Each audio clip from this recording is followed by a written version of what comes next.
Today at the National Press Club, the Prime Minister, Scott Morrison. Mr Morrison is weighing up the timing of the next federal election. In recent months, his government's taken a hit in opinion polls as the Omicron variant has spread across Australia. Today, he'll outline some of his plans for the year ahead. Scott Morrison at the National Press Club.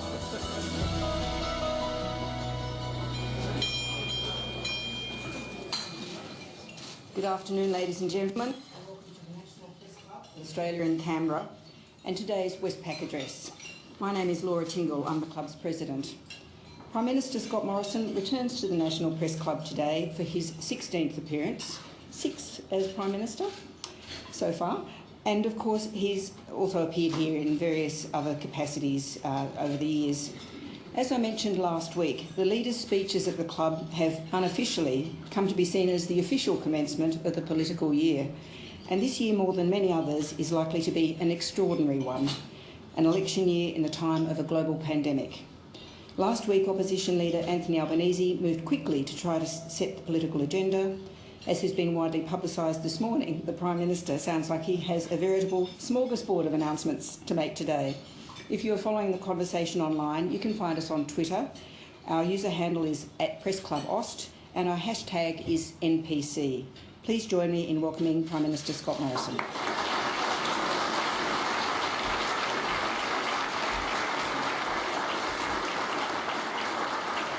Well, thank you very much. It's great to be back here at the National Press Club again at the start of another year. Let me begin by acknowledging the Ngunnawal people, their elders past, present and emerging, and I also recognise any veterans who are here with us today, as well as any serving men and women of our Australian Defence Forces, and thank you all for your great service to our country. Can I particularly acknowledge, and have many colleagues here today, so I'm not going to call the roll, but to the Deputy Prime Minister, Barnaby, it's great to have you here with me. And also can I acknowledge my dear friend Maurice Payne, for one particular reason. In just a few weeks' time, Maurice will become the longest-serving female senator in Australia's history.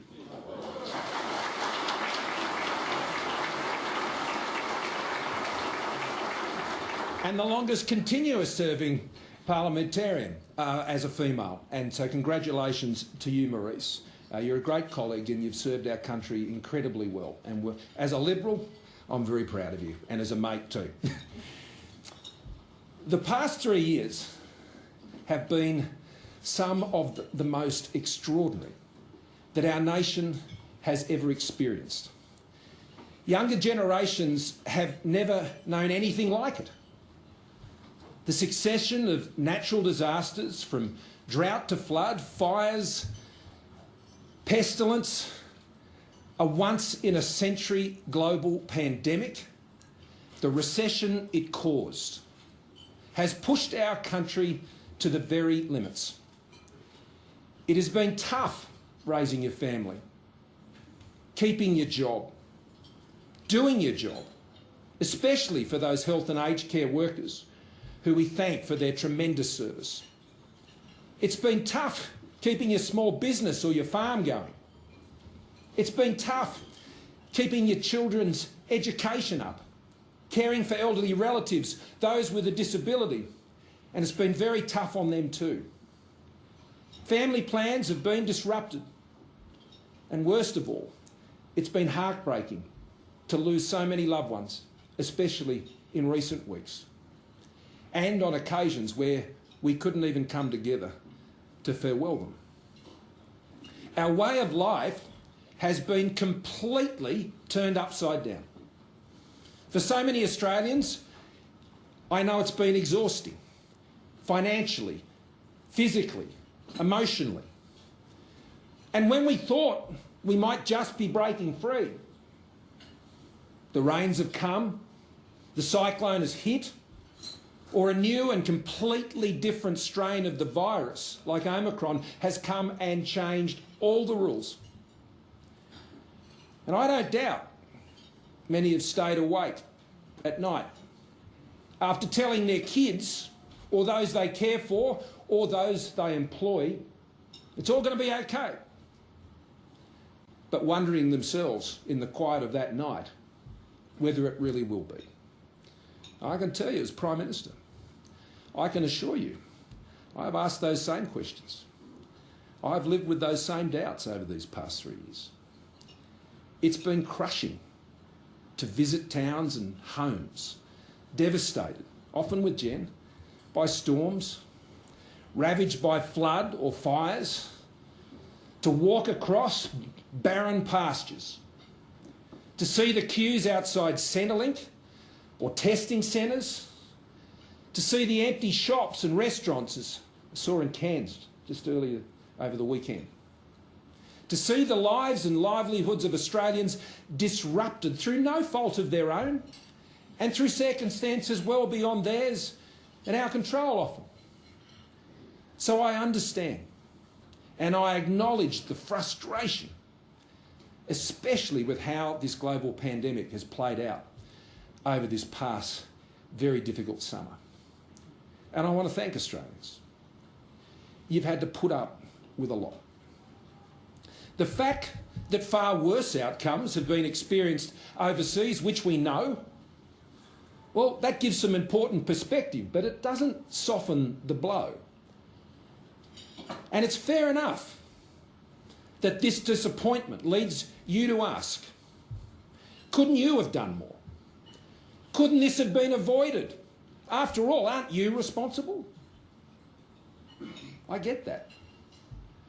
For me as Prime Minister, accepting this responsibility means asking yourself and challenging yourself every single day with those same questions.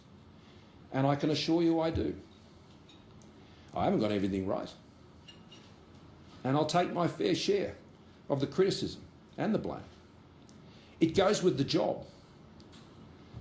But so does getting up each day, dealing with the challenges, staying positive, and believing in the strength and good nature and resilience of the Australian people. And above all, never giving up. In these times we've experienced, there's been no guidebook, and you have to make decisions in real time.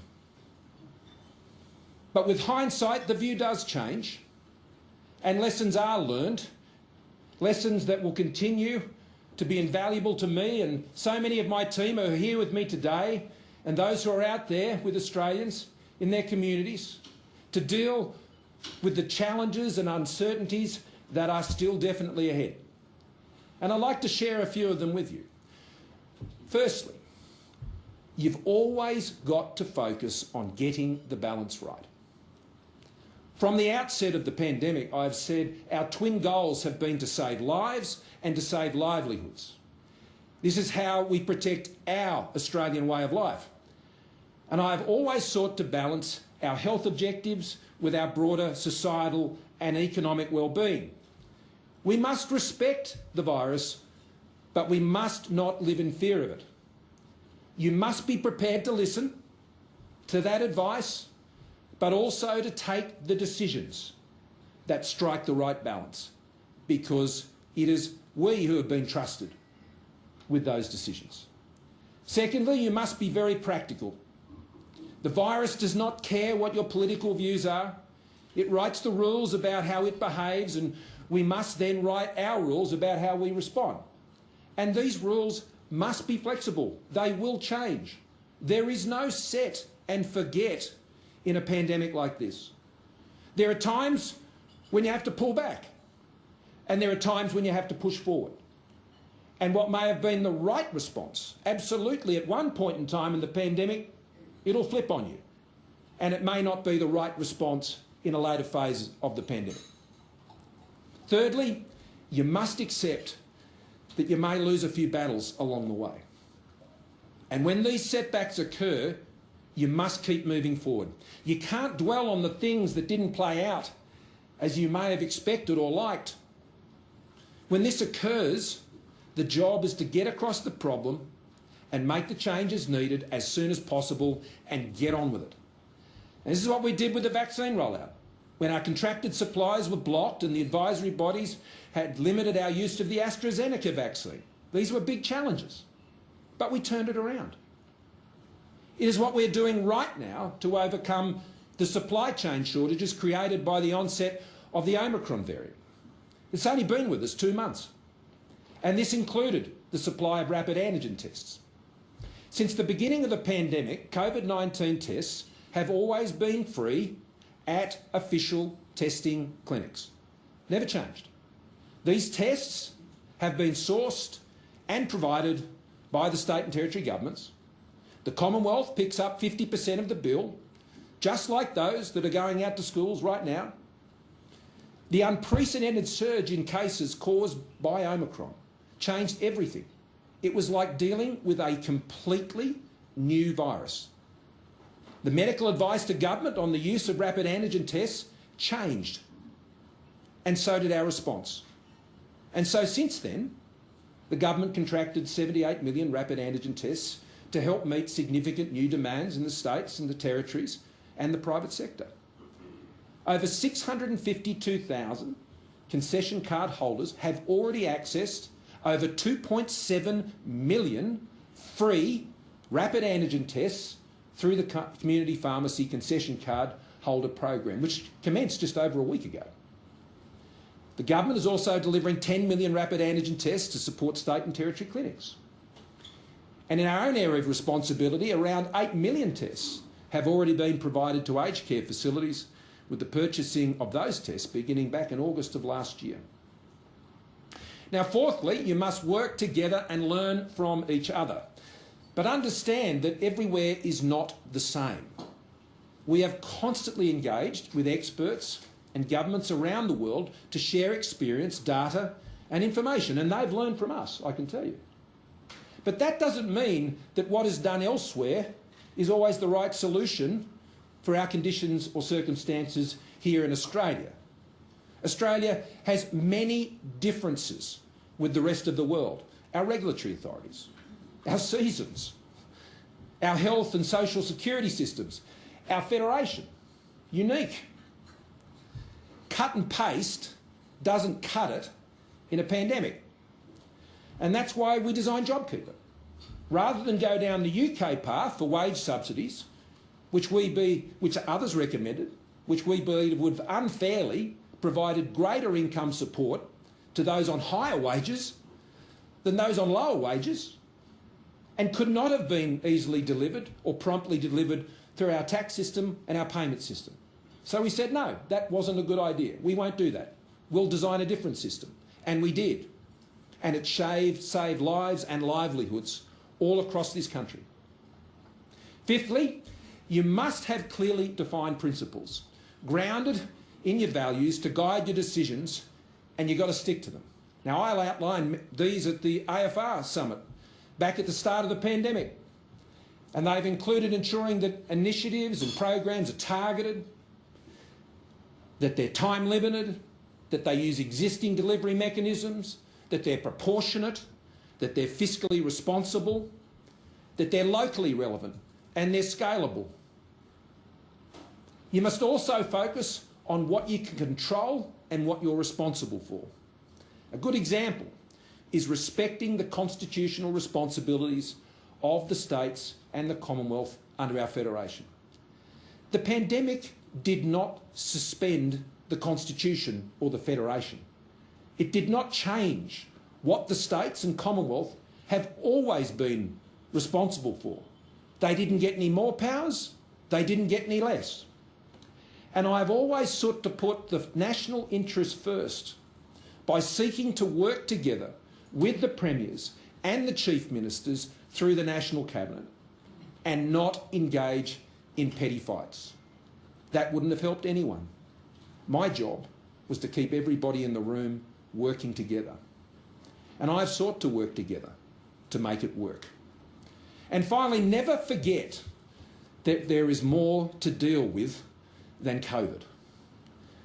During this pandemic, as just one example, we have simultaneously been dealing with one of the most significant shifts in global and regional security we have seen since before the Second World War. Changes that present a direct threat to Australia's economic and security interests. So while we have been battling the pandemic, we have concluded the historic AUKUS agreement. We have powered up the Quad. We've concluded a landmark defence agreement with Japan. We've supported our Pacific family, and we've concluded comprehensive strategic partnership agreements with some of our most important partners. India, the first country in the world to have one with ASEAN, and all of those Southeast Asian nations that form it. And specifically with South Korea, Malaysia, and our dear and great friends and brothers and sisters in Papua New Guinea. So here we are. Not perfect, but still standing strong, enduring, and looking positively to the future, as earlier generations did when they faced their time of great generational trial and challenge. Let's talk about our health response more and the health resilience that we've built up. Our health response has ensured that our health and aged care system has stood up to the global pandemic, where in so many other countries we know around the world it collapsed. More than 40,000 lives have been saved in this country when compared to the death rate from COVID in other countries just like Australia. We have one of the lowest death rates from COVID in the world, including from Omicron. We have one of the highest vaccination rates in the world. More than 93% of Australians aged 16 and over are fully vaccinated. Today, less than 1 year after vaccinations commenced in this country, Australia's 50 millionth COVID vaccination will be administered today.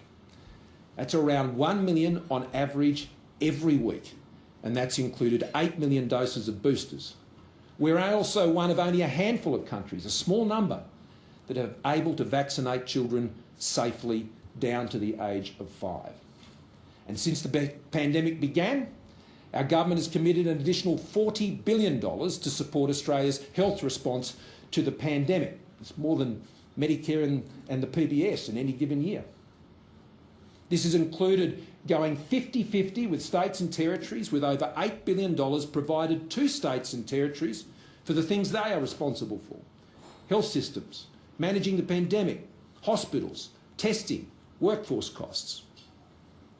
More than 91 million telehealth services have been delivered since the beginning of the pandemic, a big health innovation. New oral antiviral treatments for the COVID-19 are becoming available shortly, and the other antivirals are already in place. Our agreement with Moderna and the Victorian government announced last December, many months in the making, will ensure we can manufacture mRNA vaccines right here in Australia.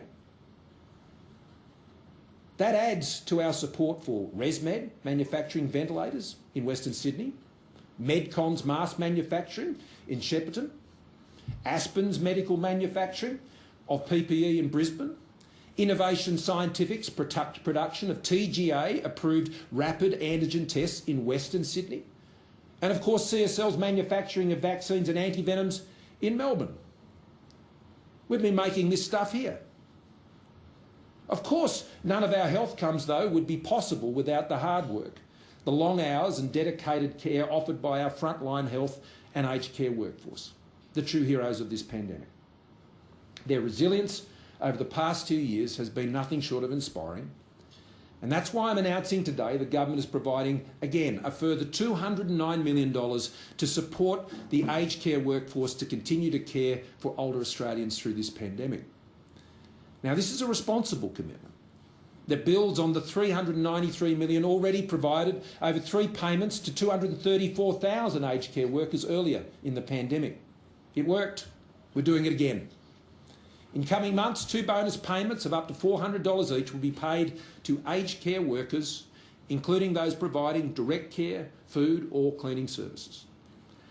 Our pandemic investments in mental health and suicide prevention will also leave a lasting legacy.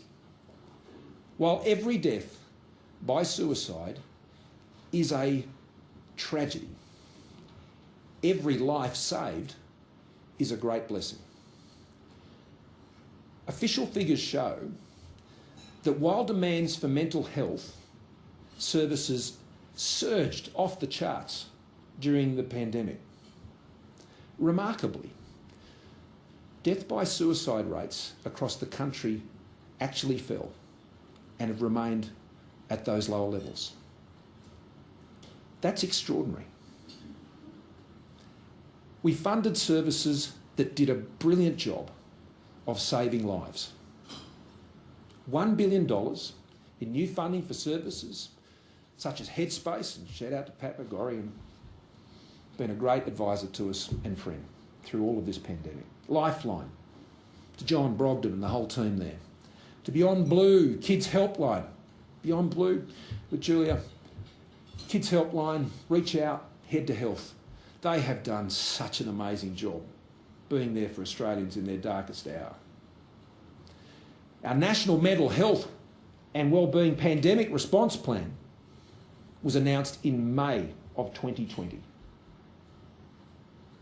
Also, very early in the pandemic, when we were asking Australians to stay home, we knew and recognised that for so many, home is not safe for them, especially for women.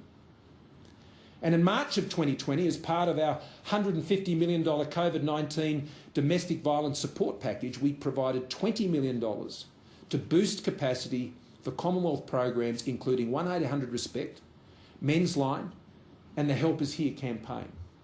And in turn, $130 million was provided directly to state and territory governments for emergency accommodation for those impacted, and a range of frontline support services working together. Now this commitment has been extended a further 2 years. And to ensure the viability of the NDIS providers, we provided more than $666 million in advance payments and made changes to allow eligible NDIS providers to claim a payment to support their disability workers to be vaccinated against COVID-19. Strong health resilience built through a once-in-a-century pandemic. Our economy has also shown formidable resilience through the pandemic. It's outstripped the performance of most advanced economies in the world. And this was greatly assisted by entering the pandemic with a balanced budget delivered by strong financial management. While Omicron has impacted economic activity over January, Treasury analysis shows that the underlying strength of our economy is unshaken. On several occasions now, our economy has bounced back strongly from the impacts of the pandemic, and it will again. Our AAA credit rating remains intact, only one of 9 countries in the world to achieve this. At 3.5%, inflation in Australia is running well below other advanced economies, and the pressures are less than in those, such as 7% in the United States and 5% in the United Kingdom. There are more people in work today than before the pandemic. And even when compared to when I stood before you this time last year. In fact, there are more Australians of working age in a job today, 76.2%, than at any time in Australia's recorded economic history. That's what a jobs plan looks like when it works. Unemployment is at 4.2%. When I stood here a year ago, it was 6.6%. And women and young people have been the major beneficiaries of those job increases. Female employment, since we were elected, has increased more than 1 million. 1 million more women in work. And our youth unemployment rate has fallen to below 10% for the first time since 2008. And as my colleagues know, nothing puts a bigger smile on my face than hearing that young people are getting into jobs. Through the heavy lifting of more than $100 billion in federal government COVID business support, hundreds of thousands of livelihoods and businesses have been saved. And our ongoing tax incentives for investment, apprenticeship wage subsidies and record investment in new training places are helping small and medium-sized businesses and their employees to push through. Our apprenticeship wage subsidies have driven a 27% increase in apprentices and trainees over the past year alone. Right now, there are 220,000 trade apprentices currently in training. That is the highest level of apprentices in trade training since records began in Australia in 1963. That's transformational. When we stared into this pandemic, one of the things the Treasurer and I were very keen to avoid was a lost generation of skills, and it so easily could have happened. The very first wage subsidy we provided was to keep apprentices in their training and in those businesses. And as I've moved out across this country these last 2 years, I've met those apprentices. And most recently I was out in Penrith and I met one that just finished their 4-year apprenticeship. That would never have happened. Our $110 billion pipeline of infrastructure projects is supporting economic growth and resilience, especially in regional Australia. More than 11 million Australian taxpayers are benefiting from income tax relief, as we promised. And the latest ATO tax data shows that younger Australians have benefited more than most. Under 25s have benefited on average by more than $2,400 under our plan. That's a decline in their tax bill of some 20%. That's what keeping more of what you earn looks like. An average Australians are also now 47 months ahead on their mortgage repayments, compared to 30 months back in September of 2019. And there's an estimated $245 billion in additional savings on household balance sheets since the pandemic began. Australians have been very wise with their money, very wise over this pandemic. They've exercised good judgment, good discipline. Over 300,000 Australians now have been directly assisted into home ownership during the past 3 years, directly as a result of government programs like Home Builder and the Home Guarantee Scheme. It's what we promised to do at the last election. We said we were going to get people into homes, and we've directly assisted 300,000 of them into them. And at a time when North Atlantic economies are experiencing energy shortages and price spikes, the official ACCC data shows that electricity prices, the Minister for getting electricity prices down is over there, Angus Taylor, are now 8% lower than they were 2 years ago. The lowest in 8 years. Saving households around $128 a year. So that's what economic resilience looks like. But you must project that into the future with a clear plan, and we have a clear national economic plan for jobs.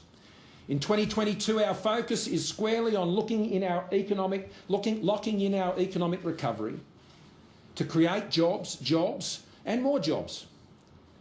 We are passionate about getting Australians into jobs, and we have the experience, we have the track record, and we have the economic plans that back this up. Jobs change lives, they change families, they change communities. They give Australians purpose and independence. They free them from the clutches of welfare and dependence. And they do the heavy lifting on transforming the budget also. I believe we can now achieve an unemployment rate with a 3 in front of it this year. Our goal is to achieve this in the second half of 2022. We have not seen this in Australia for almost half a century. This is a once-in-a-lifetime opportunity.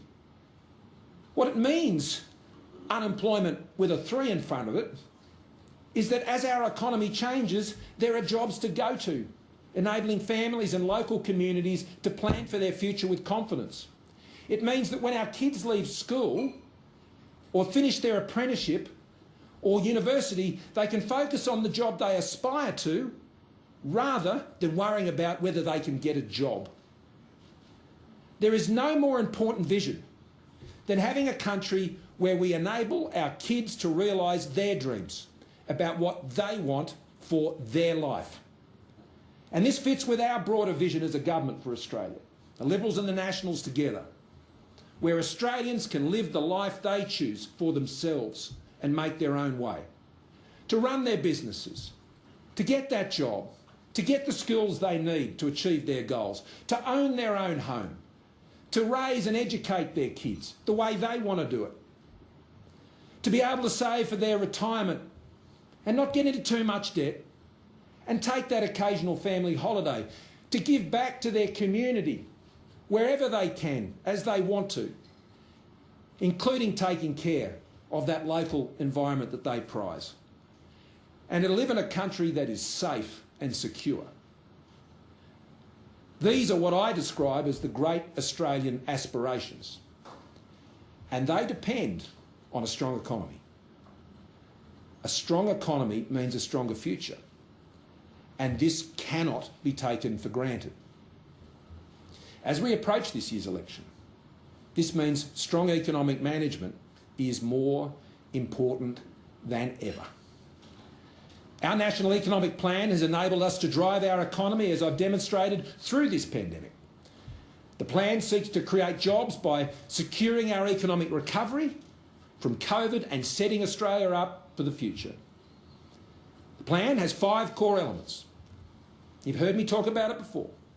Keeping taxes low and cutting red tape to drive investment and enables Australians to keep more of what they earn, as we promised.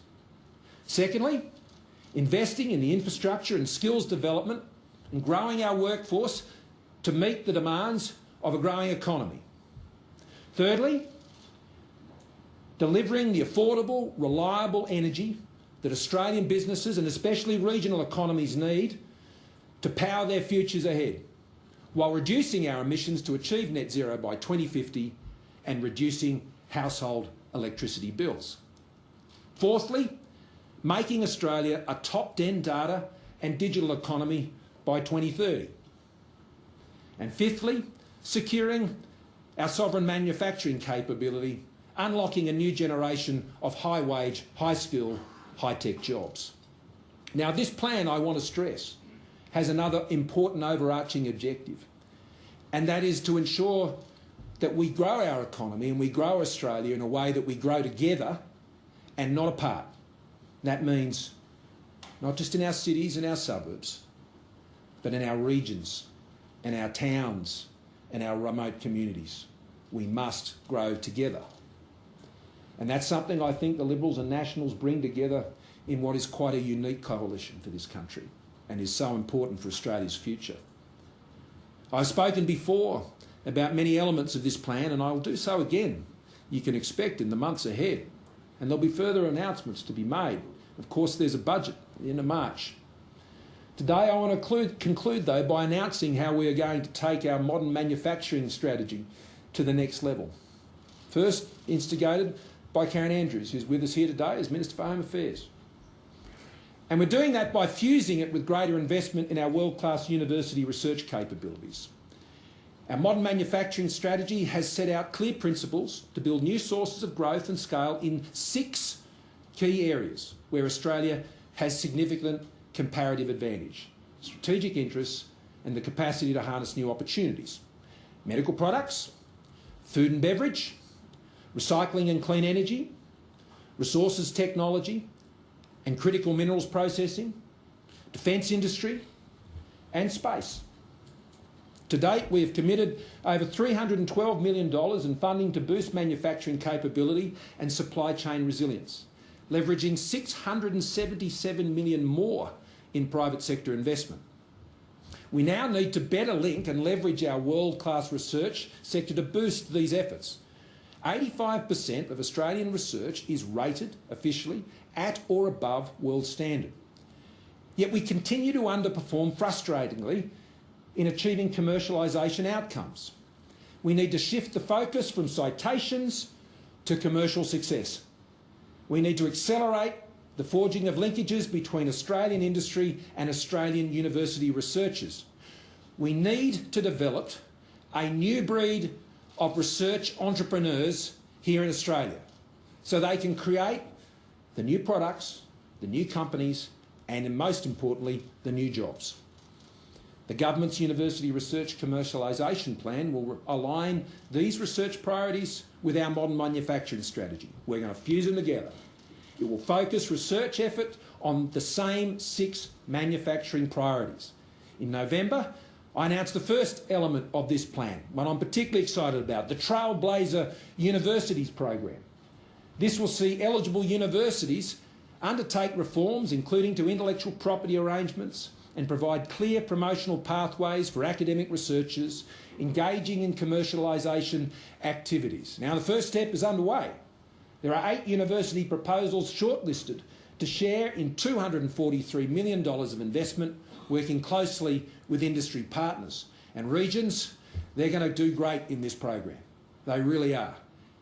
Funding of $30 million will see participating universities partnering with the CSIRO to access specialist equipment, enabling researchers to prototype and test technologies at scale.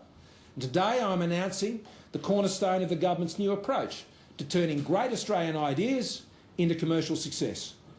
A $1.6 billion program called Australia's Economic Accelerator.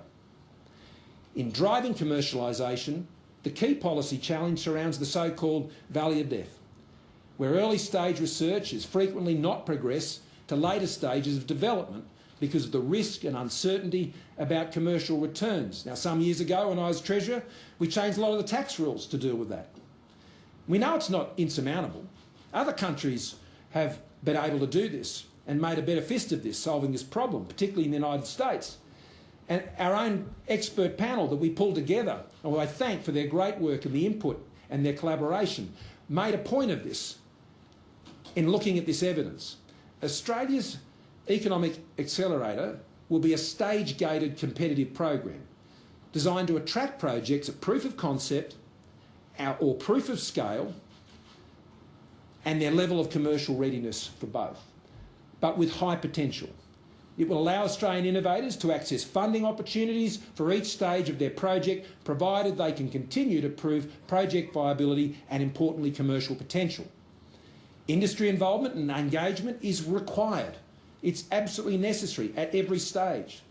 With the CSIRO's main sequence ventures engaged to catalyse venture capital investment in R&D in the final stage. And another key part of our plan goes directly to people and culture. Only 40% of Australia's researchers work in private industry, well below the OECD average. This, together with low mobility between industry and the university sectors, leads to culture and capability gaps that reduce the ability of Australian businesses to innovate. Now, to tackle this issue, the government will invest in a new suite of industry, PhD and research fellowship schemes to create Australia's new generation of research entrepreneurs. We'll invest in an additional 1,800 industry PhDs and more than 800 industry fellows over 10 years. The $296 million investment aims to fundamentally reshape the workforce of Australia's universities and career options, encouraging mobility and collaboration between the university, researchers and industry. It's time to get together. Our $2.2 billion university research commercialisation package will focus the considerable research power, our smartest minds of our universities, on Australia's national economic priorities. And as we drive down unemployment, we'll also be driving up the creation of new products and new companies here in Australia, backing our best researchers and their ideas to ensure Australia's economy roars back even stronger in the future, with leading-edge manufacturing at its core. We make stuff here, we make it really well, and we're going to keep making it under our government. Now, in conclusion, you'll be pleased to learn, there are times in all of our lives, and for nations, when things don't come easy, when we persevere and struggle to push our way through. We've known these days, I've known these days. And at those times you remember, you look back and you say that that's the time I became stronger. This is one of those times, and has been. Despite the challenges we have faced, Australia, I believe, is stronger and more resilient today than when I stood before you a year ago. Our COVID response has delivered one of the lowest death rates, highest vaccination rates and strongest economies in the world. And we remain well prepared for the future. Just like before, it won't be perfect, but the experience we have gained, the investments we have made, and above all the resilience that Australians themselves have shown mean that we can see our way forward together. We cannot take this for granted. Now is not the time to turn back. This year, we must work to bring as much normality back to people's lives as possible. And at the same time, we must ensure, as we battle this constantly shape-shifting pandemic, that we continue to make those big calls necessary to keep our economy strong, keep Australians safe, and keep Australians growing together and not apart. It requires experience, it requires careful deliberation, it requires fiscal responsibility, well-developed plans, and above all, the courage to take decisions that stand up for Australia's interests and not be intimidated, as we have demonstrated, especially over these past 3 years. It's not a time to have an each-way bet on Australia's future. We must continue to build our strength and resilience and not put everything you have worked all so hard for and made great sacrifices for at risk. Because in times like these, that's what truly matters. Thank you for your very kind attention.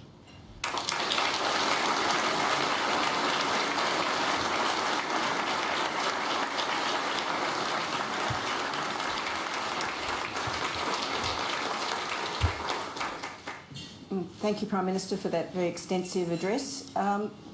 It's a new year, so a good opportunity to clear the air. You've acknowledged today you didn't get everything right and that you understand the frustration people have felt over the summer. But do you want to take this opportunity to actually say sorry for the mistakes you've made as Prime Minister? Not just about COVID, everything from going to Hawaii during the bushfires through to not having enough rapid antigen tests in place, even as you foreshadowed the switch to a greater use of them, and for failing to live up to your pledge to hundreds of thousands of people on the NDIS that you would make sure the scheme was fully funded, uncapped and demand-driven. And will you apologise to people who've had, the hundreds of people who've had funding arbitrarily cut under the scheme? Well, thanks for the question. Always happy to ask you questions, Prime Minister. Yeah. We're all terribly sorry for what this pandemic has done to the world and to this country. These are the times in which we live, and I've set out today, I think, very clearly the challenges that we've faced. But I'm also very proud of Australians and what they've achieved in enabling us all to come through this despite the setbacks and the challenges that we have faced. In terms of the things, when I say we haven't got everything right, let me reflect on a couple of them for you. First of all, as we went into this summer, we were optimistic. I was optimistic. We're all desperately looking forward to a great summer. And one of the things we learn again is that the virus has a way of bringing you back to earth. And I don't think, as we went into the summer, I think we were too optimistic perhaps. And we could have communicated more clearly about the risks and challenges that we still faced. And I think in raising those expectations about the summer, that we heightened the great sense of disappointment that people felt. And as we had to make massive changes because of Omicron, as I said, the rapid antigen tests had only actually even been approved for use by the TGA earlier in November. We'd agreed at the meeting of National Cabinet about how they'd be funded and who had to go and get them. And so we moved quickly because we hadn't anticipated that we would have a variant that resulted in the vaccine not being able to stop the transmission. We had invested so much, and Australians had invested so much in getting those vaccinations. And over November and December, we were focused on the booster program, the children's program, and at the same time, Omicron came and completely turn things on its head. So we moved quickly, and I've set out the steps that we've taken to work that around. And in our communications, we have to be clear about that, because we can't lift people's hopes and then disappoint them. And I think that's what happened over the break. Secondly, on the vaccination program, if I had my time over, I would have put it under a military operation from the outset and not later in the year. We'd all worked up the plan together, been through Cabinet, our Cabinet, been through the National Cabinet. We'd set out the timetables. We'd had the goal of ensuring that everyone who wanted a vaccine could be offered one by October. For the record, that was achieved on the 25th of October. And as we went through those early months and we had the challenges that we have with the Health Department and us dealing with many, many issues, I took the decision to send in General Fruin and change the way we did it and set up a change in the command structure, how logistics were managed, how it was planned, and it worked. But I wish we'd done that earlier. And that's a lesson. In the aged care sector, we knew, well, I should say, we learned that the interface between the aged care sector and the public hospital system was blurred. And so when the storms of COVID hit, that created some real challenges. And in the aged care sector, and I remember it was one of the hardest days of the pandemic, with St Basil's. And we had a whole health workforce stood down because of COVID rules, so understand that, but left an aged care facility with no staff. And I had to send the military in that night. The interface and whether patients could be moved and how and when from aged care facilities into hospital facilities, private and public, that emerged earlier in the pandemic. And so that could have been done better between both the states and ourselves. But as you can see, these are not simple issues with simple solutions. They're complex, and events can work against you. But what I say to Australians on every occasion where something hasn't been gone exactly as we'd hoped, or we've got it exactly right, or how way we would like to have turned out, we've crushed together, worked the problem, solved it, and moved forward. And that's what Australians expect of us. I don't think they expect perfection, but they do expect you to keep working it every single day. And that's something I'm very proud my government has done. Now, on the NDIS, we are fully funding the NDIS. It's one of my great passions, as people know in this place. And I will never let people down, if I can help it, in the NDIS. It's a huge program. It's a program that is well expanded beyond what the Productivity Commission said it would, well beyond. The design of it and how it was set up has contributed massively to the costs, and those designs, we're not having much success in convincing those at state level, Commonwealth level, and then through the Parliament as to how that can be best managed. It's going to be a big challenge in the years ahead, the NDIS, but people know I'm totally committed to it. So you don't have to say sorry about any of those things? I think I've explained my answer fairly fully. It's very full. Chris Ullman. Prime Minister Chris Ullman, 9 News. The cost of living is a daily concern for most Australians. You talked about the dream of home ownership. With the median house price hitting $1 million in 3 cities, that's become a nightmare for many young Australians. Is there anything you can conceivably do about that? The cost of petrol rose 30% last year. Now, that's set by international marketplaces, but you do control excise. Would you, like John Howard, consider pausing excise if it continues to rise? And what about the price of gas? You must have considered the possibility that Russia will invade Ukraine, cut Germany's gas supply, and the price will skyrocket. Can you conceive of making sure that Australian gas prices don't follow world prices by having some of the market kept here? Well, you've rightly set out, Chris, the economic uncertainty that we're facing globally, and that's very true. The global economic situation is full of challenges and plenty of surprises and many threats to Australia. And that's why economic management, I think, is more important than ever. As I mentioned, the inflationary pressures on Australia are building, but they are not like we're seeing overseas. And how you manage inflation principally is particularly how you manage the national finances. They are things that we have control over. And the fact that in the course of this pandemic, we've been able to maintain our AAA credit rating, despite having to spend significant amounts. Those who have looked at our fiscal plans and made assessments about it could see what we were doing, how we're seeking to target it. It was time limited. Others wanted us to keep spending. They wanted us to extend JobKeeper. That was running at about $11 billion a month.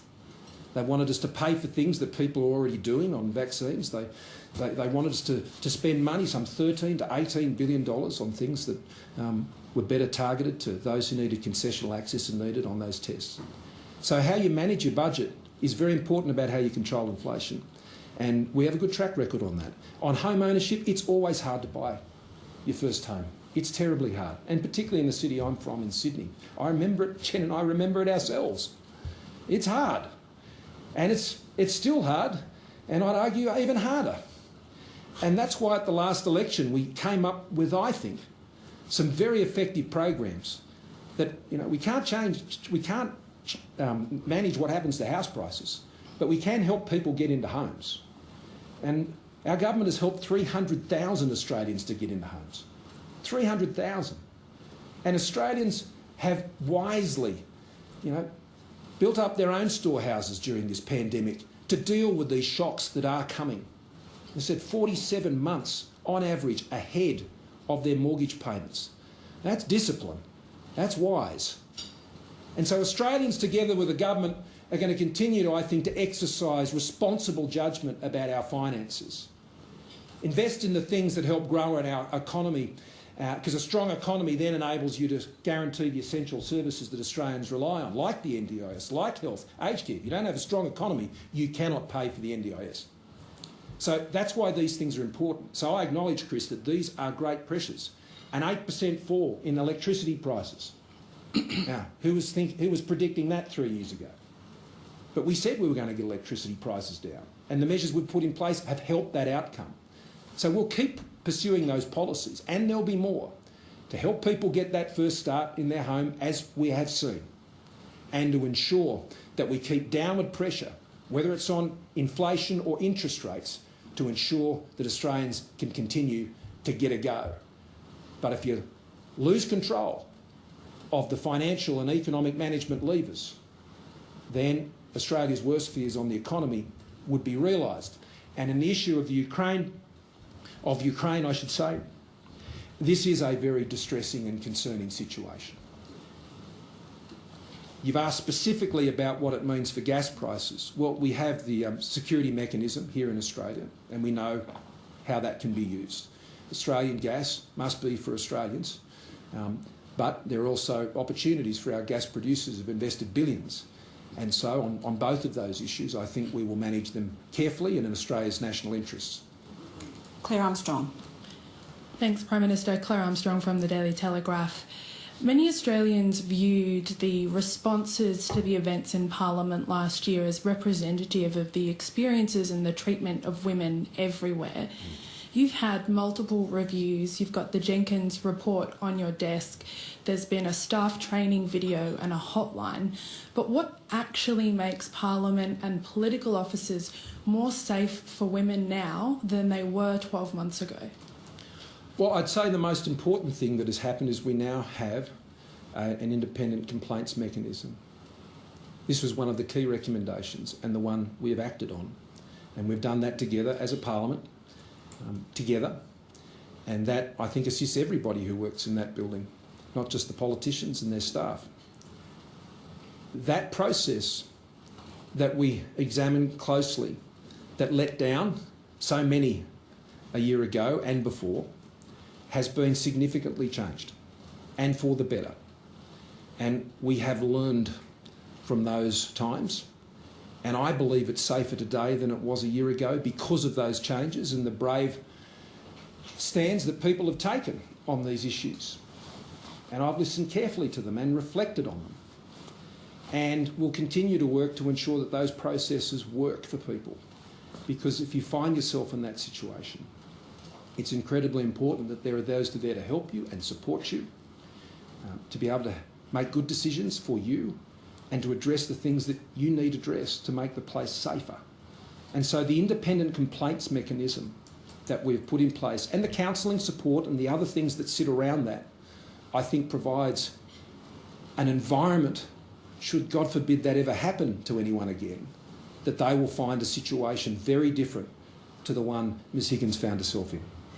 Just before we go to the next question, Prime Minister, are you happy to keep taking questions? Absolutely. Yep, good, thanks. And for our viewers at home, after 1:30, the ABC main channel will cut out, but you can be able to continue watching on the ABC 24. Everybody's questions.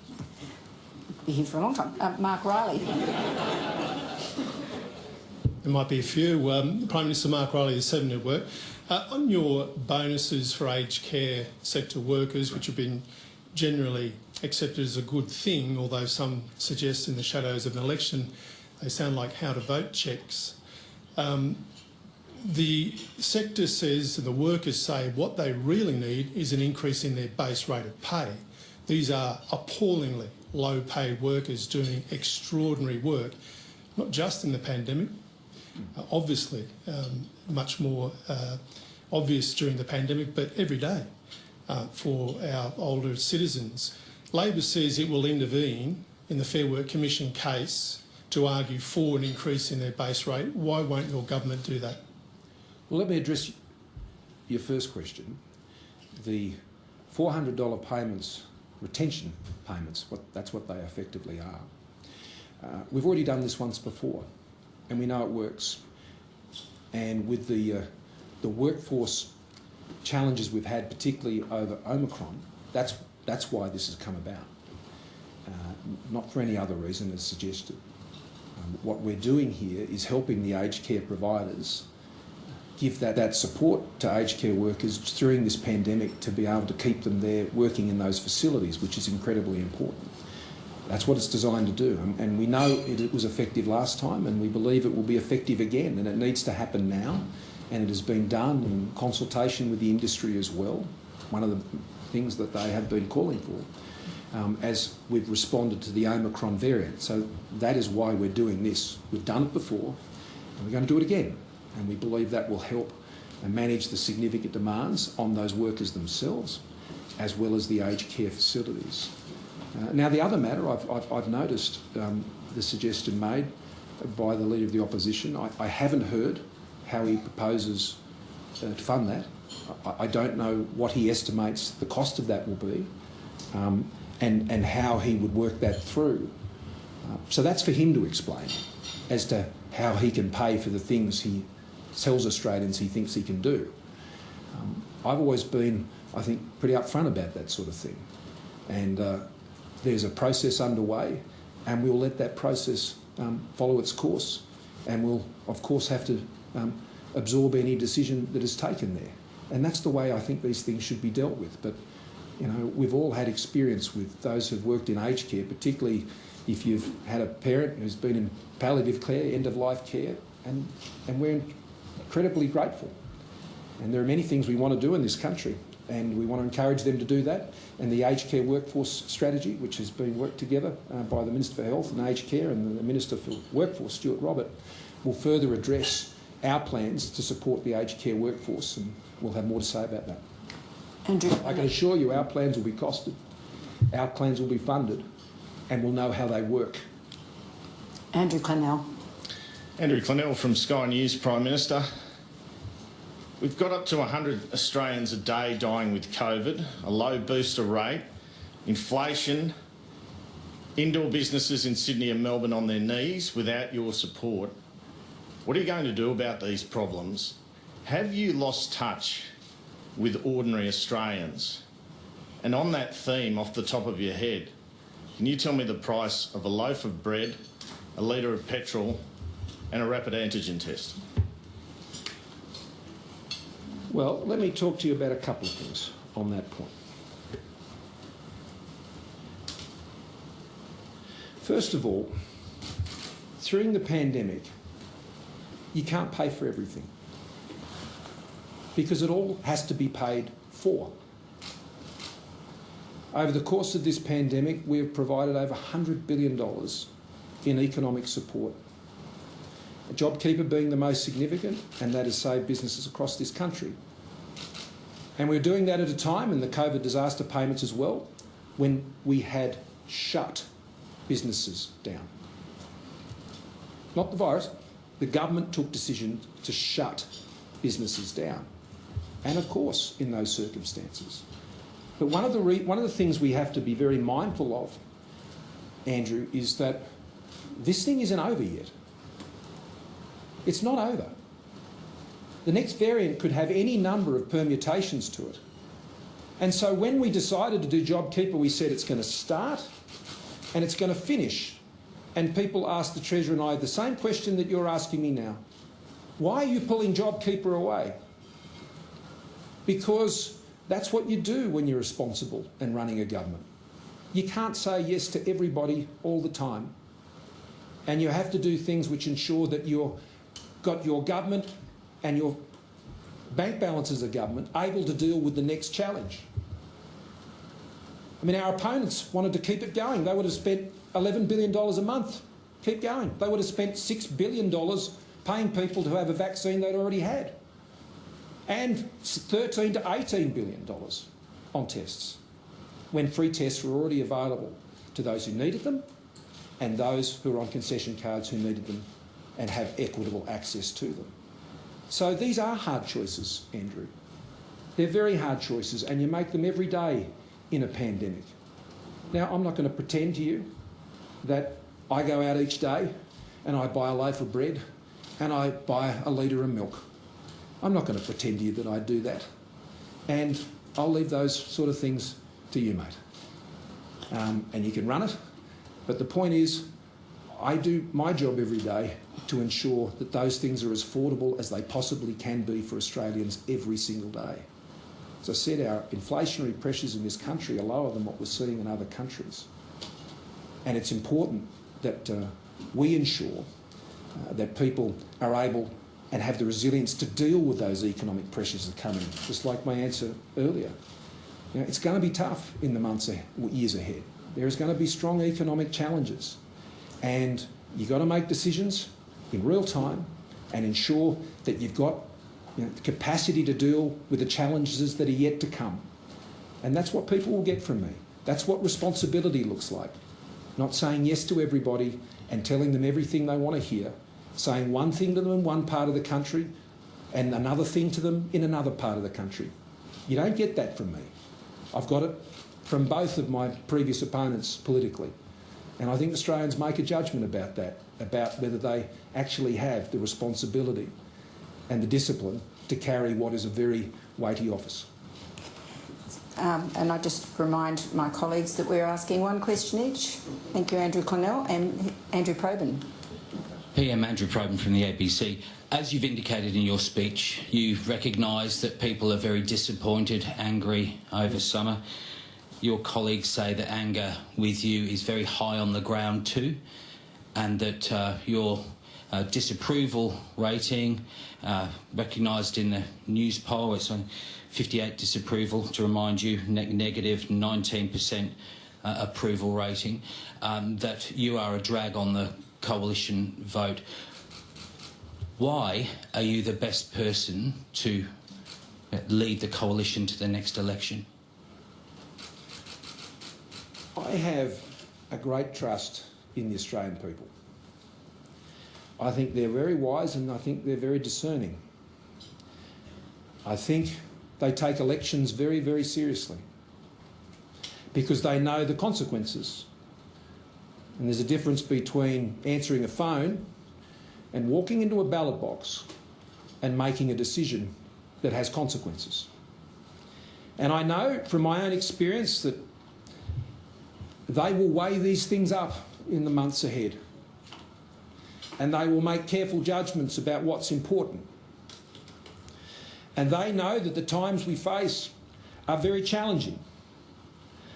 They know that the security situation we face in the world today is very challenging. And they'll be saying, who has the economic plan and economic management experience to ensure that I can stay in my job and my business can succeed? that can get electricity prices under control and bring them down, that will best support me in saving for my retirement, that will ensure that my kids are getting those skills training, like those record apprentices and trade training that we've been able to put in place. And who has that experience and who has that understanding of the complexity of these challenges to make all that work? And they'll weigh that up. And they'll wonder, with what we're seeing in our region and the threats to our security, well, who's shown that they're able to stand up for Australia's interests? Whether it's standing up to other countries in our region, standing up to the big tech companies, standing up to the banks and the energy companies. That's my form. Are you talking here of your colleagues or voters? No, I understood the question. And so I'm talking about Australians, because they're the ones who will be voting. And as they assess all of these things, they will make this choice, Andrew, at that time. And between now and then, they'll have the opportunity not to vote it at a referendum this year. This is not a referendum on the government. This is a choice about who's going to lead the government after the election. And there are two choices. And they'll be able to see the differences between those two choices, and I think weigh up the consequences of those two choices. And they'll carefully consider it. Australians, you know, in between elections, they tend not to focus that much on politics because they're focused on what matters most to them, not the political goings-on of this place. They're focusing on getting their kids through school. They're focused on running their businesses and staying in their job and paying the bills and looking after and caring for family members, and that's what they're focused on. But the time for the election will come, and when it does, they'll weigh these things up and they'll quietly get about their business. Peter Van Onselen. Peter Van Onselen, Network 10. Prime Minister, at the start of your speech, you mentioned your close friendship with Maurice Payne. I wanted to ask you about another close friend, Gladys Berejiklian, and there's somebody that you wanted to run, actually, at the next election. I've been provided with a text message exchange between the former New South Wales Premier and a current Liberal Cabinet Minister. I've got them right here. In one, she describes you as, quote, a horrible, horrible person, going on to say she did not trust you and you're more concerned with politics than people. The Minister is even more scathing, describing you as a fraud and, quote, a complete psycho. Does this exchange surprise you, and what do you think it tells us? Well, I don't know who you're referring to or the basis of what you've put to me, but I obviously don't agree with it, and I don't think that's my record. Catherine Murphy.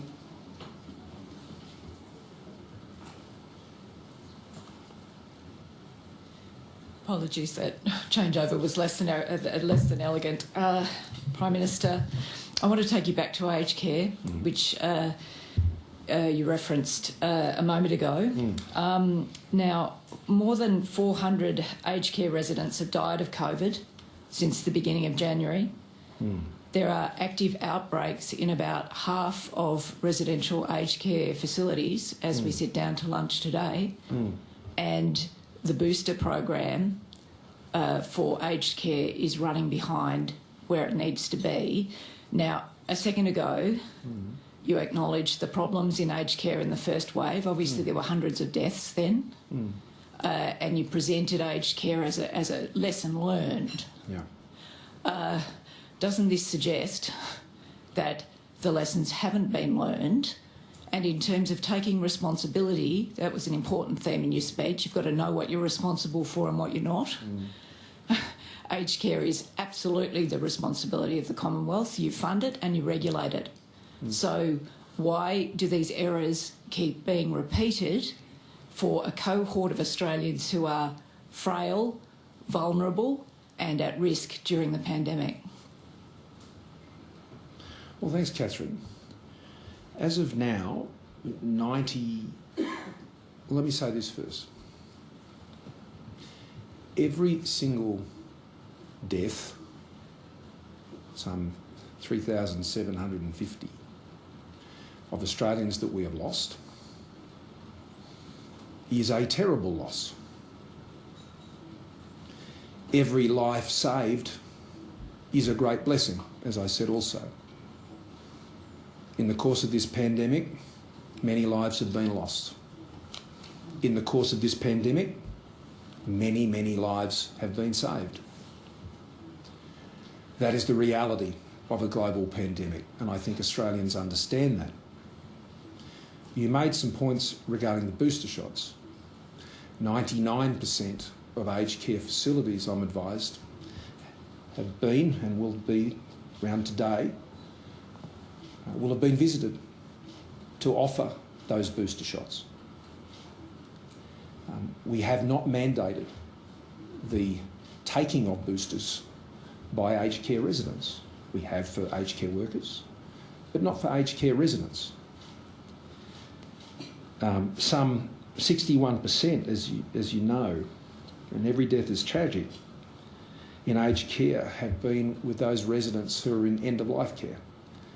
And the balance also have other serious underlying health conditions. And so that creates a further challenge. We've had, from memory, around 566 deaths in aged care since our first Omicron case. In the first terrible wave we had back in 2020, there were more. But I suspect there'll be more now, and that is terrible. And so the booster shot, we encourage people to take. But where families have decided and where individuals have decided not to take it, then it's not for me or the government to tell them about the decisions they're making in that very sensitive time of their life. I've been in that situation, you may have too. They're sensitive situations where families make decisions. So I'm going to honour and respect their decisions. With aged care, with the boosters, as I said, 99% out there and visiting, and they'll be going back again and encouraging them to get those booster shots. And in the outbreaks themselves, the provision of the testing kits that have been an important part, the acquiring of the additional PPE to support the aged care facilities, I think has been incredibly important, and what we've been able to do. There's some 12.8 million masks, 5 million gowns, 14.7 million gloves, 3.6 million goggles and face shields, and 7.7 million rapid antigen tests have been sent out there over the course of 2021 to aged care facilities. So they're the tools you have to try and ensure that these outcomes don't occur. And that's what we're doing each and every day. People going into these facilities, where it's the aged care workers, those running the centres or others, making sure we get the workforce. But it's very difficult and it's very challenging. And so we're going to keep fighting away on this and trying to save every life that we can. Phil Curry. Thanks, Laura. Hi, Prime Minister. Just a quick question. You've talked today about lessons learned, things you may have done better, and had your time again and so forth. Would you be open to the prospect, should you prevail at the federal election, to some sort of national assessment of how the way the nation has handled COVID, like a Royal Commission or some other inquiry, as Anthony Albanese flagged in this venue a week ago? Well, right now we're fighting the pandemic. And that's where I'm very focused. And there'll be a time for that.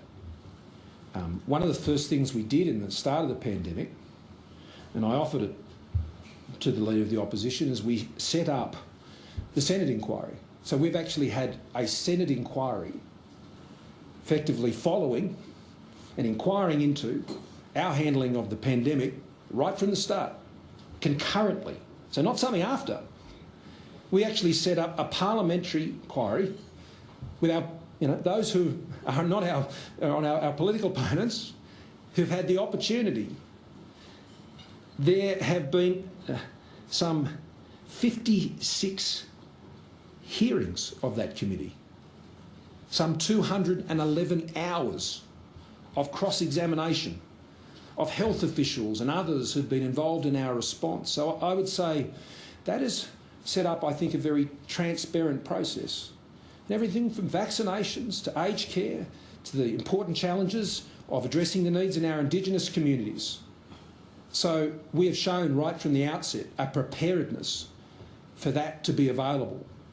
So we're already doing that and have been. What will be required into the future? Well, I think we can deal with that at a later time, because right now I think those two things in place are doing that job. Accountability through the Parliament, through the Senate committee, and us getting on with the job each and every day of fighting this pandemic. Sam Maiden. But, you know, we haven't ruled that out, Phil, is to the point. It's just not a decision for now. Samantha Maiden from news.com.au. You made the point that it's pretty tough purchasing property in Australia right now, but it's a lot easier if taxpayers are paying you $291 a night to sleep in your own home, which is how the current system works for MPs. So most of the MPs and ministers in this room, if they stay tonight, they'll be paid $291 a night to stay not necessarily in a hotel but in their own home. Now, if you work for the Defence Force, you're not allowed to do that. It's described as suitable accommodation. You can't claim that money. So how is it fair that you're prepared to pay up to $800 bonus in 2 tranches to aged care workers who have been literally working among the dying and the dead during the pandemic, but you're going to pay all of these politicians $873 to sleep in their own beds for 3 nights when they come to Canberra? Well, for the record, I only own one home, the one that Jenny and I own back in the Shire. I don't own 3 homes, I don't own 5. I don't have a problem with owning homes, people investing, trying to do things for their future. But that hasn't been my experience. We've rented all the time I've been here in the Parliament, so this is not something that I've had any direct involvement with. Others may have, and I make no judgment about that. Why not? Well, because what I would expect to happen is that the independent processes that are set up to look at members' entitlements, and that's the wrong way to talk about them, that the support that is given to members and senators to come and do their job and be here in Canberra and so on, that is done independently of government. And it should be done independently of government. It shouldn't be a matter of political football. It should be one where those who can look at the circumstances fairly and make judgments about it. And then this is not something that just I have done as a Prime Minister. I think every Prime Minister has done that, and certainly has moved towards that to make these decisions, you know, one step removed from politicians. So you won't ask your MPs not to claim the money if they own their own home? I expect all of my members and senators to comply with all the rules that are in place. I do. I expect them to do that. Thank you. David Crowe. And if those rules need to change, then I'm sure those who are responsible for ensuring those rules are fair and reasonable would bring forward recommendations to that end. That's what I would expect them to do, as that's their job. David Crowe. Thanks, Laura. Thanks, Prime Minister, for your speech. David Crowe from the Age of Melbourne and the Sydney Morning Herald. One of the symbolic issues around the summer outbreak for many Australians, a practical and symbolic issue around preparation, was the shortage of rapid antigen tests. What went wrong at the federal level last year? Because you've always said that future waves would arrive, future variants would arrive, there would be new challenges with this pandemic, and yet there were not enough rapid antigen tests in stock in Australia when that threat arrived over summer. And related to that, do you have any intention, willingness, plan to invest in local manufacturing of rapid antigen tests, and if so, would that actually be able to help ease the shortage before the federal election? Let me start with the last one. Already happening. It's already happening. I mentioned one of them in my speech today where that's already occurring. There are a couple of companies up in Queensland that as yet haven't received TGA approval for that, and they were the subject of some issues over in the United States, but the TGA have been working through that, so people can't manufacture something that isn't approved by our regulators. In fact, as I said before, the TGA only first approved home self-testing of rapid antigen tests on the 1st of November last year. So prior to that, and in many states, they were actually outlawed. They were outlawed. Were the TGA too slow? The TGA have been doing their job. And they have approved more rapid antigen tests for home testing than they have in the United States. I think it's some 47 or so tests off the top of my head. And that is a large amount to get through. They've also been approving vaccines. They've been approving oral treatments. They have had a workload like none other, and they're still doing all the other things that aren't related to the pandemic. So no, I wouldn't make that criticism. I think Professor Skerritt and his team have been working under enormous pressure, but they're not rapid antigen tests. The medical advice going back to October of 2020, both the CDNA and the AHPPC, the medical expert panel, recommended against the use of rapid antigen tests. That happened again in February of 2021. The medical advice to the government was not to use rapid antigen tests. And then we, in August, commenced a trial and purchased rapid antigen tests for aged care. So we began that in August of last year. As the cases, and then in November, as I said, the approval came through. On the 5th of November, National Cabinet met soon after that, a few days after that, to consider what should then happen. Now, remember at that time, there was no Omicron. The medical advice was that the right testing process was PCR tests, not rapid antigen tests. No medical body, no state government, no one anywhere came forward and said these tests should now be used for this purpose, who were responsible providing that advice to government. Okay?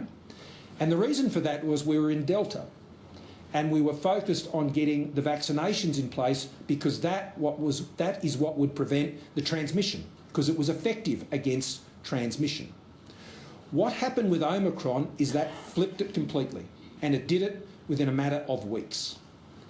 And so there had been no suggestion that rapid antigen tests from any official health advisors to the government was something as a priority over children's vaccinations, over the booster shots, which was our primary tool to stop the spread and enable us to go into that summer. Now, Omicron changed all that, and it changed it almost in an instant. And there were many other complications, particularly for workforce. And those early weeks in December were very difficult because we were trying to get from the medical advice, and there wasn't a lot of data around at that point, is this virus actually less virulent? Is it less impacting, severe than the Delta strain? And until we could know that, we kept the rules in place around 7-day close contact and all of these things, and that then impacted the workforce. But we hadn't yet got the health advice definitively, and we were asking at every meeting, because we were meeting weekly, and we're saying, is it less severe? Is it less severe? And when we learned that it was, then we could start to address those changes in 7-day arrangements, close contacts, essential workforces. Had we not done that, then, and it had proved to be more severe, or as severe, you'd be asking me different questions today. So the rapid antigen test challenge was one that was brought on by the Omicron variant because the PCR tests couldn't keep up with the rapidly increasing cases. There had not been, leading up to that time at the end of November, an expectation that cases would soar to those levels under the Delta strain. And under the Delta strain, that wouldn't have occurred. But should anybody have seen that coming? Isn't that the point of government at a state level, at a federal level, to plan for that, to plan for another outbreak? Well, no country did pick that. Which country did? The UK had plenty of rapid antigen tests, had big supply. This is the difference. The UK had already been dealing with very high case numbers, very, very high case numbers, through the Delta strain and the earlier strains. And in the UK, the volume of that challenge had already moved them to rapid antigen tests. PCR tests were still the right standard, They had to, during the earlier phases, which Australia did not have to do, because we didn't experience the waves that the previous countries had done previously. That was a step they took in the earlier strains because the virus had spread far more widely. That didn't happen in Australia. So we could keep using the right tests, the PCR tests. The reliability of rapid antigen tests is not the same as PCR. The South Australian government has been able to keep their focus on PCR tests, and I commend Stephen Marshall for that. They've been able to keep that gold standard. Rapid antigen tests are things that you only go to when you have a volume challenge that we had not had and we would not have had under Delta because of our high rates of vaccination. That's why that wasn't anticipated, but became the issue when Omicron struck. As I said, Omicron was like dealing with a completely different virus. It changed so many of the rules and it had its impact. And that's what we experienced over summer. And over the summer, we've been all working to turn that around. There are more rapid antigen tests available now. There are more treatments available. And the case numbers have been peaking in many of our states and territories. And our supply chains are being restored. The final question is from Greg Brown. Prime Minister, Greg Brown from The Australian. Ahead of the 2019 election, the coalition, like now, was in real political trouble. And you successfully exploited two advantages. You were a more popular leader than Bill Shorten, and Labor had a lot of big, scary policies that you tore apart. 3 years later, you're an unpopular leader, and Labor has got a small target strategy. So where does the political winner come from? Can voters expect tax cuts over and above what's already been announced, or will there be a big spending commitment? Oh, it's a similar answer, Greg, to what I gave before. As to our policies and commitments going forward, people know we're a low-taxing government. People know we want people to keep more of what they earn. They know that because they're experiencing it. We said we'd do that, and we're doing it. And they are receiving that now, and they're keeping more of what they earn. And so if you want taxes to remain low, then vote Liberal and National, don't vote Labor, because their form on taxes is the opposite. They've already opened the batting on their higher taxes and they've already started that. And once they get started, you know they can't stop when it comes to taxing you. But this election, again, is a choice, and every election is. And this choice isn't about a referendum-style choice, a yes and no on the government.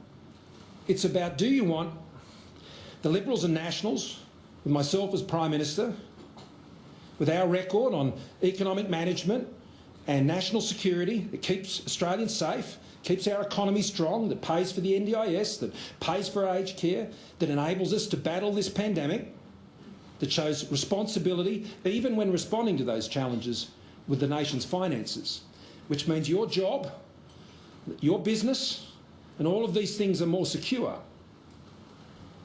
Or do you want Anthony Albanese as Prime Minister and the Labor Party and their policies and their record on having an each-way bet on the budget and an each-way bet on national security? So that is the choice of an election, and Australians will have the time to weigh these things up, and they'll make that decision very carefully.